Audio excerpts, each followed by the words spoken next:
Hi everybody, how are you guys doing today? Good to be back with you. I didn't have any videos last week.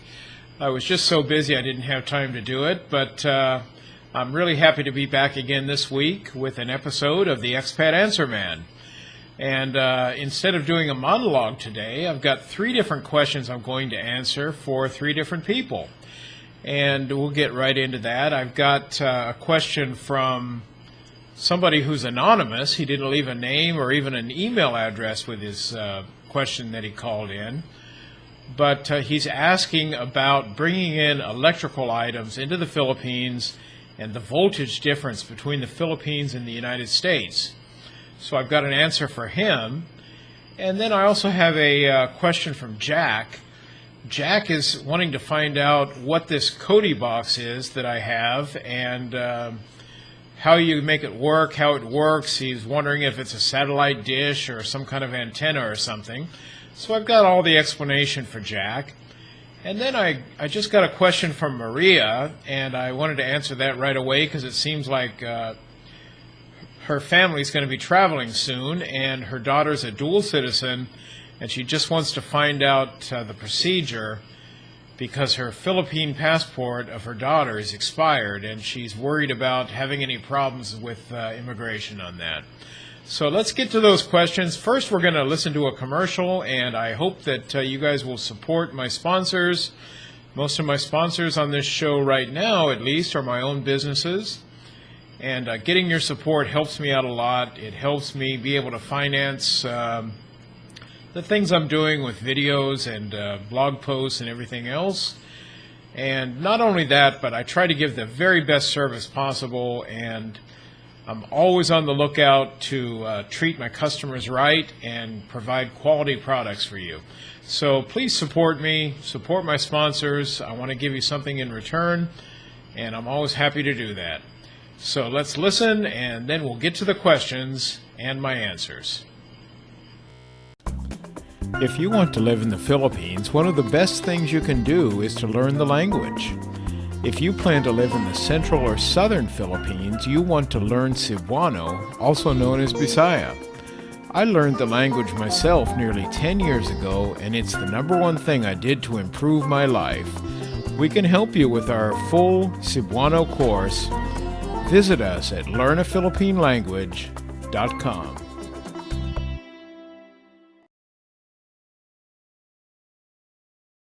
Can you bring such electronics as laptop computers to the Philippines from the United States that were purchased here without using a step-down converter because of the electrical current difference between 110 and 220? Well, we got that message from somebody that's calling himself anonymous. I'm not sure why he wants to be anonymous. Maybe he's afraid to reveal who he is. I'm not sure why that would be, because there was nothing embarrassing about his question or anything. So you're asking about laptops and other things as far as the voltage goes. At first I thought you were going to ask about customs, because can you bring it into the Philippines? And in case that was any component of your question, yes, you can absolutely bring a laptop or a computer or whatever it is you think you might want to use here. Even if you were to decide to leave it here for somebody else, it's no problem to bring it through. Now, as far as the voltage goes, it just depends on the item. Many items, for example, just about every laptop on the market that I know of, will be able to do multi-voltage. What you need to do is look at the power brick that comes with the laptop, the kind of big, brick plastic thing that has the transformer in it. If you look at that, it'll tell you what the voltage is. Most of those will say it's good from, for example, 100 up to 240 volts or something like that.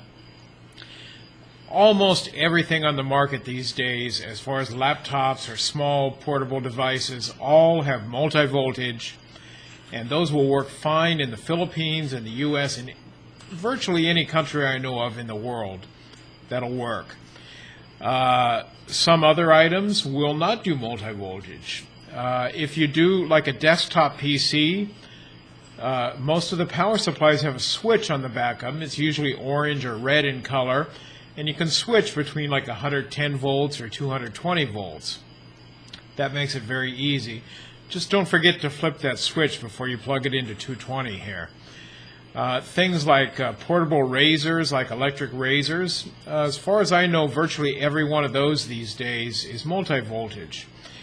But usually you'll look on a power brick, the transformer, or sometimes on the device itself, like at the area where the cord goes into the device. It'll give the voltage standards. Just take a look there. Make sure that the voltage you're going to plug it into fits within the parameters that it lists there. You should be just fine. A lot of bigger devices, no, you can't do that, but any of those portable devices, especially if they have a power brick, it's no problem at all. So, Mr. Anonymous, next time leave your name. I also wanted to reply to you by email, but you didn't even leave an email address with your voicemail. So anyway, I hope you see this and that you get the message. Take care. Okay, let's listen in and see if we can get another question for the Expat Answer Man today. Want to get a great gift delivered in the Philippines? That's what WOW Philippines is all about. We'll get a gift delivered to the place where you want to get it to and right on time. We offer the best in service because our goal is to make you look good. We offer a wide variety of gifts, like flowers, chocolates too, teddy bears, and other stuffed animals. We have just about any gift you could think of. And if you don't find what you're looking for, all you have to do is ask. If we can get it, we'll do that for you. And one of the best things is, our customers love us. We constantly get great feedback and a lot of thumbs up from the people that buy from us. So come and visit us at WOW Philippines. We'll send that gift to your special loved one in the Philippines, and we'll make you look good doing so. Come and visit today, www.wowphilippines.com. That's wowphilippines.com. We hope to see you soon. Yes, I just wanted to know exactly how your program works. Is it a satellite dish, or is it you put with your box, you just hook it up with the HDMI and it works? I'm confused, but that's not, anyway. Anyway, if you could let me know, I'd really appreciate it. I'm at devow@dr.com, and my name is Jack, and I appreciate this. Sounds really good. I live in the Philippines. Thank you. Bye. Hi, Jack. How are you doing? At first, when I heard your question, I thought that you were... I've got a friend named Jack that lives in Davao, and based on your email address, I thought that might be you. But you're a different Jack. No problem. There's lots of people named Jack. I know there's a lot of Bobs out there, so that's no big deal.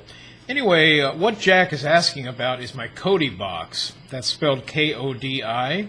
I sell them here on my website. And what that is it's in either an Android box, or the one that I use is a Raspberry Pi, which is a small computer, kind of a single board computer that's about the size of a credit card, except for the thickness.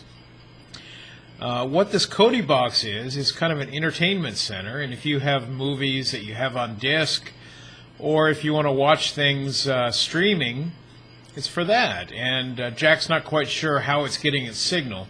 Jack, it's not a satellite dish or any kind of TV antenna or anything like that. What it is a device that hooks to your internet. It has both Wi-Fi capability, and it also accepts an Ethernet cable. So for me, I run an Ethernet cable in from my office to our bedroom where the TV is, and I hook up the Ethernet there, and I've got my full internet speed. I've got a pretty good connection, so I don't have any trouble streaming most things. Then from the device, you can also, it's got an HDMI port, and you hook that up to the HDI input on your TV. So all of the signal comes in through the internet, and it goes out to your TV through the HDMI cable. It also has multiple USB ports for things like remote controls. You can hook a hard drive to it if you have some shows or movies stored on a hard drive. I've got a couple other devices. I've got a keyboard and a mouse hooked up. And it's got 4 USB ports, and if you have more than 4 devices you want to hook up, you can just put a hub on it then and hook up as many devices as you'd like. There's some limit on USB, but it's a huge amount. I don't remember. I'd have to look it up. Anyway, I love my Kodi Box. I watch all kinds of TV shows, TV channels, live streaming, stuff that's recorded, that kind of thing. And it's really a great lifesaver. It's kind of what I call the expat's best friend, because you can watch shows from all over the world, wherever it happens that you came from. Surely you can get shows from there and watch kind of your favorites from back home and that sort of thing. So Jack, I hope that helps you out, and if you have any other questions about Kodi, give me a shout.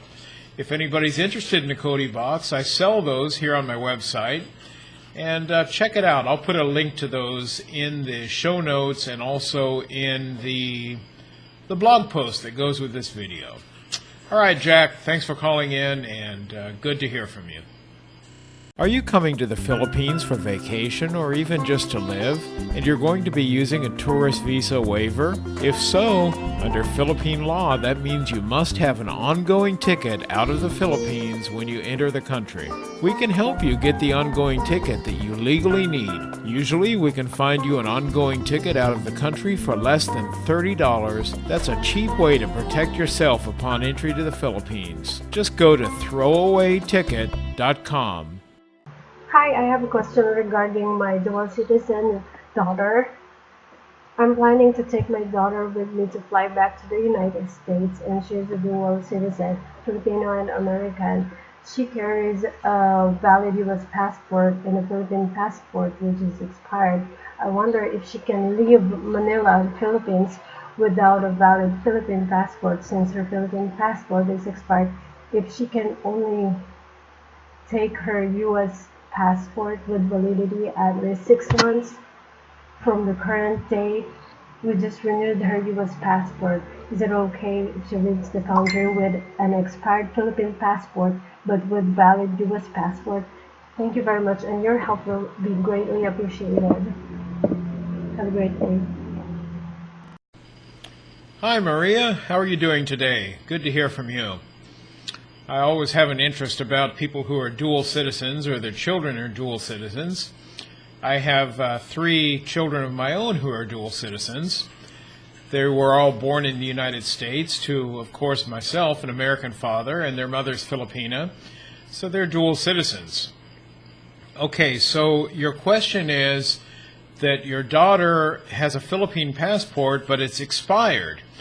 But her American passport is still good, and you want to know if she can travel on that or if there are going to be any problems. Maria, it's not going to be any problem for her to leave the country using her American passport. The problem of leaving the country doesn't exist, but it might be expensive. It just depends. If she entered and had her American passport stamped when she entered, and the Philippine passport is no longer good, what they're going to do is they're going to say, well, she's been here for 10 years or whatever number of years. You didn't say how long she had been here. But if she hasn't left the country for some long amount of time, they're going to say she should have been renewing a visa because she's an American. And you're going to owe for all of those renewal fees. You're going to owe penalties, fines. You're going to owe all kinds of stuff.